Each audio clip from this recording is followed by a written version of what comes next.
ನಮಸ್ತೆ friends, welcome to taste and tell. ಇದು ಶುಕ್ರವಾರ ಮಧ್ಯಾಹ್ನ ನಾನು ಸಾಂಬಾರು ಬಂದು ಸಬ್ಬಕ್ಕೆ ಸೊಪ್ಪು ಅವರೆಕಾಯಿ ತಂದಿದ್ದೆ. ಅದನ್ನೆಲ್ಲ ಬಿಡಿಸ್ಕೊಂಡು ಬಸ್ಸಾರು ಮಾಡೋಣ ಅಂತ ಎಲ್ಲ ಕಟ್ ಮಾಡಿಕೊಂಡು ಸೊಪ್ಪೆಲ್ಲ ತೊಳೆದ್ಬಿಟ್ಟು ಕುಕ್ಕರ್ಗೆ ಹಾಕಿ ಅವರೆಕಾಳು ಸೊಪ್ಪು ಉಪ್ಪು ಸ್ವಲ್ಪ ಹಾಕಿ 3 ವಿಸಿಲ್ ಕೂಗಿಸ್ಕೊಂಡು ಇಳಿಸ್ಕೊಂಡೆ.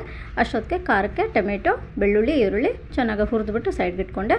ಸೊಪ್ಪೆಲ್ಲ ಸೋಸ್ಕೊಂಡು ಕಾಳೆಲ್ಲನೂ ನೀರೆಲ್ಲ ಸಪ್ರೇಟ್ ಮಾಡಿಕೊಂಡೆ. ಹುಳಿ ನೆನೆ ಮತ್ತು ಖಾರಕ್ಕೆ ಜೀರಿಗೆ ಮತ್ತು ನಾವು ಏನು ಸುಟ್ಟಿಟ್ಕೊಂಡಿರೋ ಅದನ್ನು ಹಸಿ ಜೀರಿಗೆ, ಸ್ವಲ್ಪ ಕೊಬ್ಬರಿ, ಸಾಂಬಾರು ಪುಡಿ, ಕೊತ್ತಂಬರಿ ಸೊಪ್ಪು, ಬೇಯಿಸಿರೋ ಕಾಳು ಮತ್ತು ಕಾಳು ಮೆಣಸು ಒಂದು 5-6 ಹಾಕ್ಕೊಂಡು ಚೆನ್ನಾಗಿ ಮಿಕ್ಸಿಗೆ ಹಾಕಿ ರುಬ್ಬಿಟ್ಟು ಸೈಡ್ಗೆ ಇಟ್ಕೊಂಡೆ.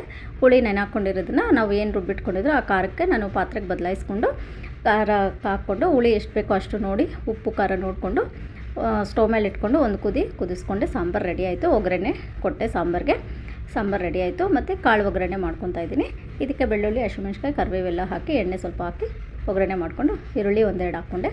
ಅದು ಸ್ವಲ್ಪ ಸಾಫ್ಟ್ ಆದಮೇಲೆ ಸ್ವಲ್ಪ ಉಪ್ಪು ಕಮ್ಮಿ ಇತ್ತು ಕಾಳಿಗೆ, ಸ್ವಲ್ಪ ಉಪ್ಪು ಹಾಕ್ಕೊಂಡಿದ್ದೀನಿ ನಾನು. ಕಾಳೆಲ್ಲ ಮಿಕ್ಸ್ ಮಾಡಿಕೊಂಡು ಕೊತ್ತಂಬರಿ ಸೊಪ್ಪು ಹಾಕಿ ಮಿಕ್ಸ್ ಮಾಡಿಕೊಂಡೆ. ಕಾಳು ರೆಡಿ ಆಯಿತು. ಅವರೆಕಾಳು ಒಗ್ಗರಣೆ ಮತ್ತು ಬಿಸಿ ಮುದ್ದೆ ಮಾಡಿಕೊಂಡೆ. ಈ ನಡುವೆ ಎಲ್ಲ ಮಾಡಿರಲಿಲ್ಲ ಸರಿಯಾಗಿ ಮದುವೆಗಳಿಂದ, ಆದ್ದರಿಂದ ಇವತ್ತು ಬಸ್ಸಾರು, ಬಿಸಿ ಮುದ್ದೆ, ವೈಟ್ ರೈಸು, ಅವರೆಕಾಳು ಪಲ್ಯ. ಇದು friends, save in the next blog.